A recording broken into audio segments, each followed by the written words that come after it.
Goeiemôre julle in en ommers. Ons is in Veldre vanoggend hier by property.co.za.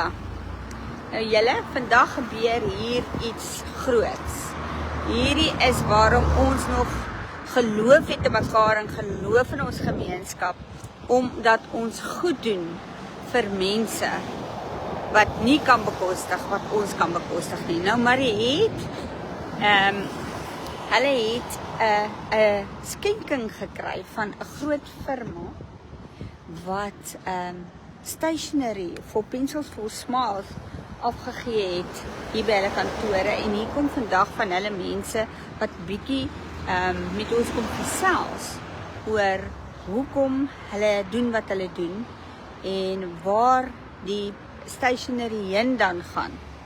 So julle, ons is verskriklik opgewonde om te hoor wat vandag hier gepraat gaan word. En ja, property.co.za hier in Veldre is hulle kantoor, en ek dink is 9 Voortrekkerstraat. As jy eiendom op soek is na eiendom, op soek is na 'n huurplek of net wil 'n koffie kom drink, Mariette en Roline en hulle span hier en dan ook in St Helena Bay werk reg oor die Weskus.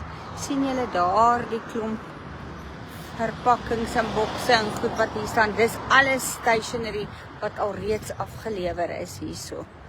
Maar nou ja, ek wil nou nie ons storie vooruitloop nie. Ons gesels nou weer.